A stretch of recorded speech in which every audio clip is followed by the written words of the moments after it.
Assalamualaikum warahmatullahi wabarakatuh. Perkenalkan, nama saya Muhammad Hadi. Saya dari semester 7,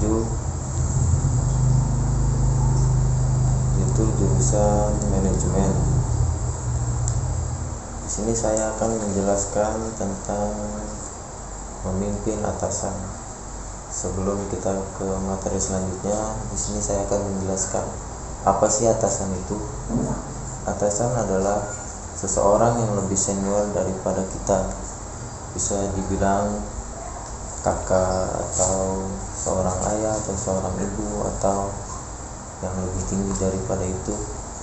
Dan ketika di dalam suatu pekerjaan, atasan bisa disebut juga seseorang yang lebih senior daripada kita atau seseorang yang lebih lama kerjanya dibanding kita. Nah, langsung saja di sini ada sebuah judul, yaitu judulnya memimpin atasan. Sebelum kita menginjak pada tema utama kita, yaitu strategi dalam memimpin atasan, saya akan menjelaskan terlebih dahulu beberapa kecenderungan negatif yang bisa dilakukan oleh seorang bawahan terhadap atasan yang tanpa kita sadari dirinya tidak suka oleh kita. Yang di sini yang pertama, menjelek-jelekan. Biasanya ketika bawahan tidak suka dengan atasannya, di belakang dia bisa saja menjelek-jelekan dirinya. Anggaplah dirinya bisa saja dikatakan bawel lah atau banyak cara lah. Yang kedua, taat di depan, langgar di belakang. Nah, terkadang di sini sebuah bawahan bisa saja mencari perhatian pada atasannya.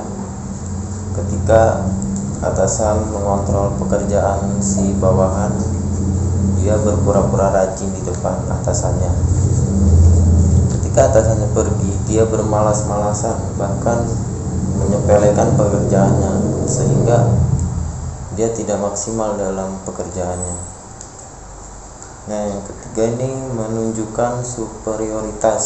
Superioritas ini yaitu karyawan yang sering berargumen dengan atasannya, yang sering senda gurau atau sering mencurahkan ide-idenya, tidak pernah diterima sama atasan. Di sini dinamakan menunjukkan superioritas. Yang selanjutnya ada poin psikologi atasan. Di poin ini, bagaimana atasan kalian atau atasan kita sebagai bawahan bisa mengikuti saran-saran yang kita buat atau yang kita lakukan terhadap apa yang ingin kita sampaikan, agar ketika saran-saran Anda diterima, dapat dikatakan kalian bisa memimpin atasan.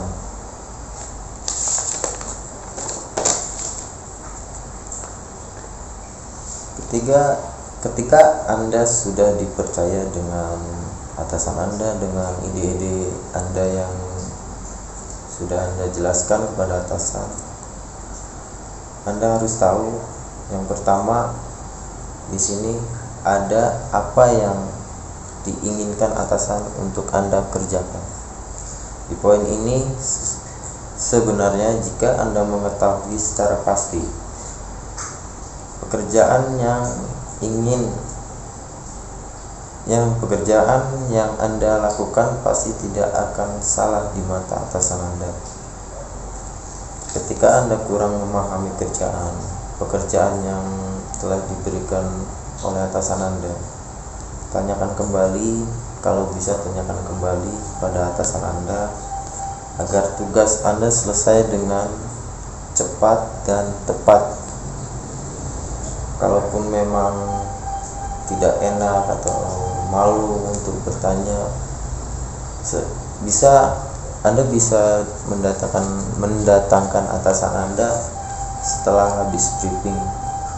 Biasanya sebelum memulai aktivitas pekerjaan, atasan mengumpulkan bawahannya setiap departemen itu untuk briefing, untuk mengarahkan pekerjaannya, untuk mengarahkan pekerjaan untuk bawahannya gitu. Anda bisa tanyakan saja secara bertatap muka, secara pribadi atau secara berdua gitu. Nah, yang selanjutnya, atasan ingin diperlakukan sebagaimana layaknya seorang atasan. Terkadang manusia itu ego yang berlebihan, keinginan untuk dihargai. Di sini Anda harus paham dengan baik bagaimana Anda harus bersikap dengan atasan Anda, dalam arti dengan cara Anda sendiri. Ya, di sini dicontohkan Anda agar bersifat baik dan beretitude baik kepada atasan Anda. Jangan sampai sikap Anda atau tindakan Anda menyinggung perasaannya.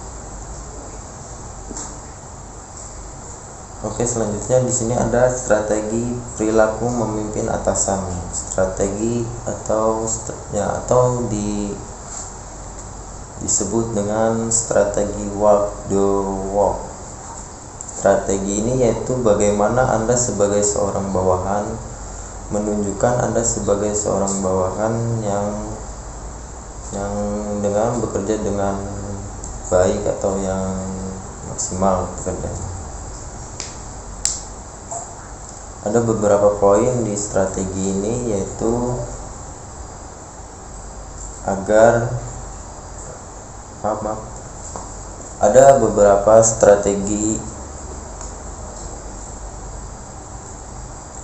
strategi dalam hal ini, yaitu yang pertama prestasi. Yang dimaksud prestasi ini yaitu yang dimana prestasi dalam bekerja di sini Anda harus bekerja secara cepat dan tepat. Di poin ini Anda harus berpikir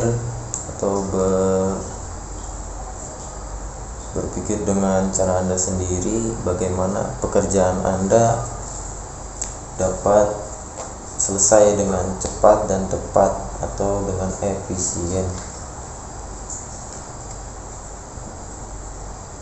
Yang kedua, pengerjaan atau penguasaan. Di sini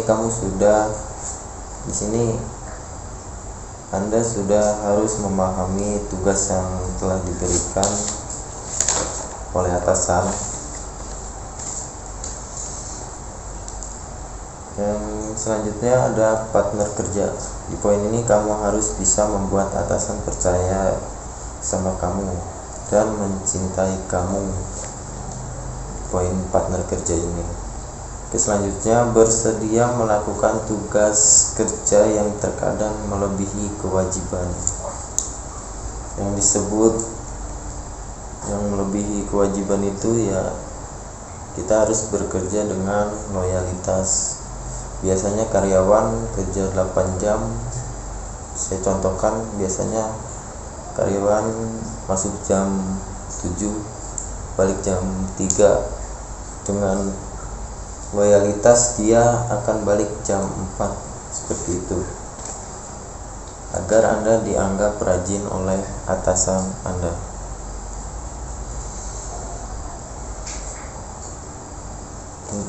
Oke, selanjutnya menjadi teman dalam berdiskusi dan inovasi dan kreatif.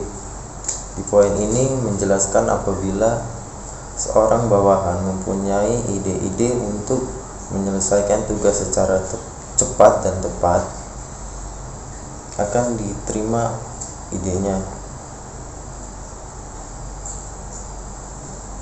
Selanjutnya, poin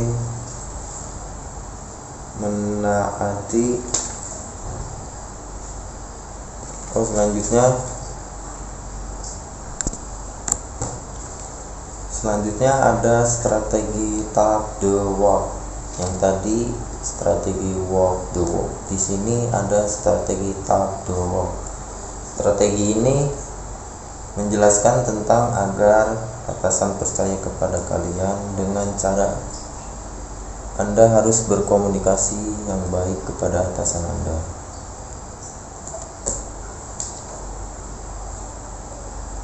Selanjutnya ada menyetujui gagasan. Bagaimana Anda mempunyai gagasan yang baik agar dapat diterima dengan baik oleh atasan Anda. Dan seterusnya, mewaspadai kegagalan. Dan selanjutnya juga ada menaati dalam arti menurut apa yang diperintahkan oleh atasan Anda. Yang selanjutnya, merumuskan tindakan dan mengoreksi. Di sini atasan akan menilai atau mengoreksi Anda atas kerjaan Anda yang baik dan cepat.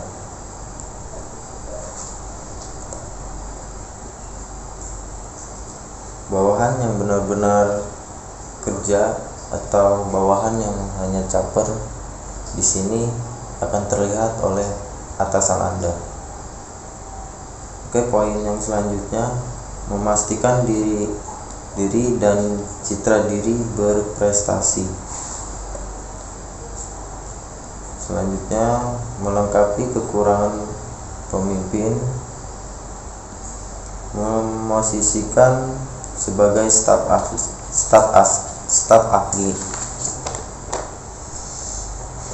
Yang dinamakan staf ahli.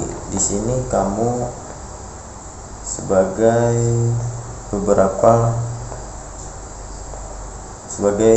belajar berpikir dengan sudut pandang yang tepat. Selanjutnya ada poin memosisikan sebagai staf ahli. Ada beberapa poin untuk menjadi staf ahli, yaitu belajar berpikir dengan sudut pandang atasan. Yang kedua, memperluas jaringan informasi untuk mendapatkan informasi yang lebih luas. Yaitu yang ketiga atau yang terakhir, mengoreksi tanpa menghakimi dan mendoktrinisasi. Dalam mengoreksi tanpa menghakimi, yang ketiga ada poin mengoreksi tanpa menghakimi dan mendoktrinisasi. Di sini ada 2 langkah, yaitu pertahankan sikap rendah hati. Nah, di sini kamu harus rendah hati, jangan terlalu kata kasarnya sok tahu lah atau apalah. Kamu di sini harus rendah hati dan sopan. Sopan itu kunci utama agar kamu bisa dinilai baik oleh atasan.